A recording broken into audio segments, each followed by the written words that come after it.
يا هلا والله، أسعد الله أوقاتكم بكل الخير وين ما كنتم. وصفة اليوم إن شاء الله بتكون طريقة عمل الكنافة مع القشطة والشيرة، وبجيب لكم طريقة لعمل الشيرة كيف تقدروا تسووها وتحتفظوا فيها لأطول فترة ممكنة. شوف الفيديو للنهاية. قبل ما تشوف الفيديو لا تنسوا تسووا لنا مشاركة وتعليق حلو، وخلونا نبدأ. أول حاجة بنبدأ فيها بنبدأ نجهز الشيرة على نار هادئة في وعاء. بنبدأ نضيف السكر ونخليه حتى يبدأ يتكرمل معانا من الأطراف، وأول ما يبدأ يتكرمل معانا من الأطراف نبدأ نحركه بالشكل هذا. أهم حاجة في الشيرة نستمر نحركها حتى تذوب معانا تماما، وانتبهوا لي على النقطة هذه. في المرحلة هذه الشيرة باقي مش جاهزة، انتبهوا تضيف الماء في المرحلة هذه، لازم نخليها حتى تذوب معانا تماما ويرجع معانا السكر بشكل زيت. هذه النقطة مهمة جدا جدا، كيف ما كانت معاكم الكمية. بعد ما ذابت معانا تماما بضيف عليها ماء ساخن واحركها حتى تذوب معانا تماما مثل ما هو موضح لكم. وبعد ما ذابت معانا تماما اضفت الماء واستمر احرك حتى ترجع معانا بشكل سائل. في المرحلة هذه اي كمية تشتوا تسووها ممكن تسووها، ممكن تسوي 2 كيلو 3 كيلو سكر عادي جدا، بس اهم شيء النقطة اللي بدأنا فيها من البداية. بعد ما تأكدت ان السكر ذاب معي تماما اضيف عليه ملعقة صغيرة ملح الليمون واخليها توصل لمرحلة الغليان واطفي عليها النار. بالنسبة لشيرة اليوم تعتبر ثقيلة نوعا ما، للكيلو السكر من 350 إلى 400 جرام ماء، نخليها حتى تبرد تماما نقدر نحتفظ فيها لأي وقت ثاني. والآن حرفيا بجهز معاكم أسهل وألذ وأنجح قشطة ممكن تسووها. بحتاج 6 لتر حليب، وفوق ال6 لتر الحليب بحتاج 650 جرام نشا، بما يعادل لكل لتر حليب 110 جرام نشا.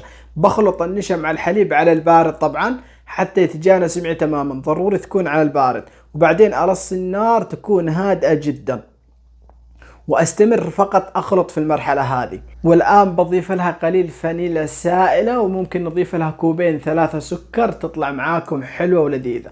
بس يا جماعة اهم حاجة تكون النار هادئة جدا جدا، وتستمروا تحركوا فقط علشان ما تشيط عليكم وتتكتل. اذا شاطت او حرقت عليكم من تحت شوية يتغير طعمها، فضروري تنتبهوا للنقطة هذه. تاخذ معانا شوية وقت زيادة، بس اتحملوا علشان يطلع معاكم الشغل مضبوط. واول ما وصلت معانا لمرحلة الغليان وتماسكت معانا تمام اضيف لها القشطة. عندي 6 لتر حليب، بحتاج لكل لتر حليب علبتين قشطة. اضيف القشطة واطفي النار واخلطها حتى تتجانس معانا تمام، وهنا تكون معانا ألذ قشطة ممكن تذوقوها. والآن ببدأ أجهز الكنافة. الكنافة ممكن نفرمها فرم ناعم بالسكين، وإذا عندنا كمية كبيرة ندخلها بالفريزر حتى تتجمد معانا تماما، وبعدين نفتها بيدنا تكون أسهل. بعد ما فتيتها بالشكل هذا بضيف عليها الشيرة. الشيرة لكل 1000 جرام كنافة يحتاج لنا 100 جرام شيرة. نخلط الشيرة مع الكنافة تمام، واضيف عليها السمن. السمن لازم يا جماعة يكون حيواني.